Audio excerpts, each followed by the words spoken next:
Hey guys, Dr. Berg here. In this video, we're going to share with you how to heal your acne. I wish I would have known this when I was going through high school.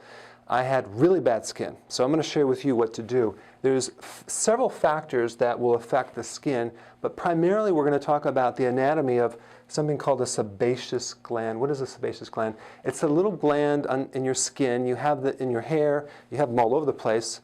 But you don't have them over the soles of your feet in different places. But basically, if this gland is malfunctioning, you will have acne, blackheads, whiteheads, oily skin, dry skin. You can have any combination. And so let's start with the vitamin A. If your vitamin A is low, you're going to have problems with this gland. Vitamin A controls and regulates this gland in your skin. So without vitamin A, your skin can be really, really bad. There's a couple factors you need to know, though, about what happens at the cellular level. Vitamin A can kill unfriendly bacteria in your skin. And so one of the myths that people have is that they think they have to just scrub out these blackheads and whiteheads and scrub their face and sterilize their face. That's going to damage your skin. That's what I used to do. And it was incorrect because you have a layer of friendly bacteria on your skin that's supposed to be there to protect you. When you scrub too hard, you can destroy that. Also, when you take antibiotics, you will destroy it as well. So I know people take antibiotics and their skin gets better, but if you can just keep your good bacteria in your gut healthy, you don't have to go that route. There's even a condition, a drug called Accutane, which is a high level of synthetic vitamin A, which is really good for the skin, but it has a lot of side effects. So anytime you take a vitamin in high potencies, it comes with a package. There's a lot of problems. We don't want to do that. We want to take vitamin A typically in its natural form, not synthetic. Okay, I'll show you what to do.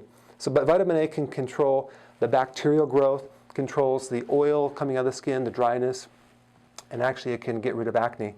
Vitamin A foods, people think of carrots, spinach, kale, anything orange or yellow. That's true, but those vitamins in the vegetable family are pre-vitamin A factors. They're not active forms. So your body has to convert the pre-vitamin A to the active form. And it's very difficult for your body to do that in many cases. If you're lucky, you might convert 4 to 5%. So you're really not getting your vitamin A source from the vegetable. You're getting it from the animal products that you eat. And that's why a vegetarian has a lot of dry skin. They have vitamin A deficiencies, which is dry eyes, can't see at night, sinus problems, things like that. So the best source of vitamin A that I would recommend, a natural source, would be cod liver oil, but not just any cod liver oil. You want to get a cod liver oil that is virgin cod liver oil, because when you get traditional, inexpensive, cheap cod liver oil, you're basically getting a lot of problems. You're getting added vitamins. You're getting a heated product that kills off all the good nutrition. It's refined. It might have too much of one thing versus the other. I don't like it. So there's a lot of problems with just real cheap cod liver oil. I would get a high quality virgin cod liver oil. And also, as a side note, you probably have heard about the fermented cod liver oil, right? Now, I used to buy into that, but as I was studying it, I realized you can't ferment cod liver oil. You can't ferment an oil, only a carbohydrate. So basically, it's bogus. And when I bought this stuff, it tastes very, very fishy, because when you try to ferment it, you're going to cause a rancidity or a souring effect, and it's going to go rancid. So the cod liver oil, if it's fresh, shouldn't have a bad smell. But that's a really good source of not just vitamin A, but vitamin D as well, which we'll get to. Also, liver. Personally, I don't like eating liver, but I just want to let you know that liver has a lot of vitamin A. But of course, if you're going to do liver, do grass-fed, organic, don't do just regular liver. And then the other thing is butter. Kerrygold butter is a really good source of grass-fed butter, and it's loaded with vitamin A. That would be a good source of vitamin A. And egg yolks, pasture-raised egg yolks. That's what I would recommend. I have a lot of those. That's really loaded with vitamin A. So vitamin A is very important. and regulating the sebaceous gland. And that's the first thing you need to do. I don't recommend doing massively high potency, just fractionated vitamin A pills, because there's a toxicity problem with that. You're going to create deficiencies in other things, okay? You have to really know what you're doing. Now, next thing is low vitamin D. Vitamin D is not just for your bones. It's not just for your mood. It's for your skin. And guess where you get this? From the sun. And guess you also can get it from the cod liver oil. So cod liver oil has a nice balance of vitamin D and vitamin A. But sun, and despite what you've been taught about sun is actually very, very healthy for the skin, and it doesn't cause skin cancer. No, in fact, sun actually protects you against a lot of types of skin cancer and other cancers, because the vitamin D actually is good for the immune system. Now, I'm not saying lay out in the sun and get completely leathered and like burnt, things like that. I'm just talking about a little bit of sun is really good for the skin. So these two are really important. And all the fat-soluble vitamins, vitamin A, D, E, K, there's something unique about them.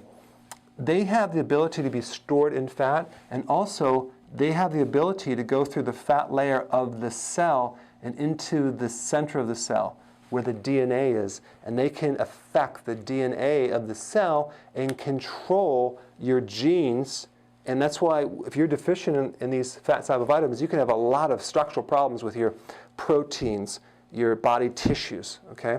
So that's a little bit different than the other water-soluble vitamins like vitamin B, things like that. So vitamin D, vitamin A, very important. Gallbladder, I want to mention that because if a person has a congested gallbladder or a congested liver or a bad liver or no gallbladder, what's going to happen is that you're not going to have enough bile, B-I-L-E. Bile is a fluid that kind of helps you break down fats and fat-soluble vitamins. So if you're consuming these and your skin is not getting better, it could be that you just don't have enough support from the gallbladder to absorb them into the body. So it's just something I always look at when someone's taking these things, because you need to be able to not just get it, but absorb it. Okay, next thing, androgens. What is an androgen? An androgen is a hormone produced by your stress gland, your adrenal glands on top of your kidney, but it's also produced by the ovary, okay, and the testicle. But mainly this in a female is coming out of the ovary, and during that time of the month they might have a little acne because they have their ratio, they have a little too much androgen versus estrogen. So if that happens, they'll get acne. I have videos on how to deal with that. But guess what triggers androgens? Sugar. Yeah, too much sugar. So if you were to have a problem with androgens or other conditions called polycystic ovarian syndrome, if you don't know what that is, that's fine, but if you have it, you know what I'm talking about. The best solution for that is to get the sugar down to 0 in your diet, okay? And that will help you greatly. So there's two things that will increase androgens. One is sugar, and the other thing is stress, okay? So sugar and stress really affect your skin. Then we have vitamin B5. What is B5? Pantothenic acid. Pantothenic acid is a vitamin that gives you nice clear skin. The problem is people take it synthetically, or they take too much of it individually, and then they create deficiencies in other things like biotin, and their hair starts getting brittle.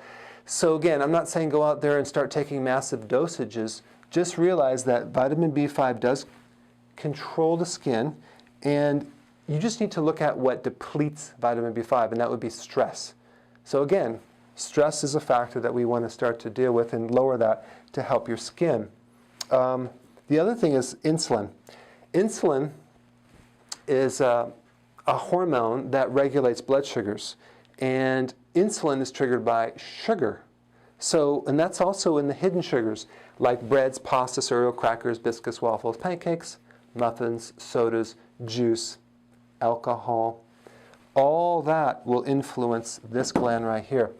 Now, these are really comprehensive things, but if you have acne, you need things that you can do to better your skin and not be stuck in a situation where you're taking Accutane or some antibiotics.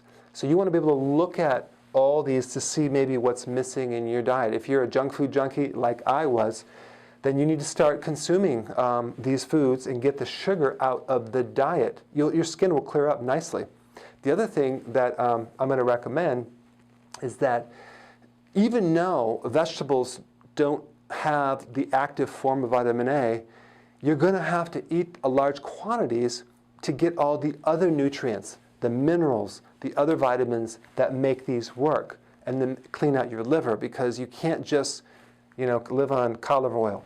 So I highly recommend you eat the vegetables as well. The combination of that with some of these things, cutting the sugar out, trying to avoid the stress as much as possible, that can greatly improve your skin. So go ahead and do these things, and then write your comments below.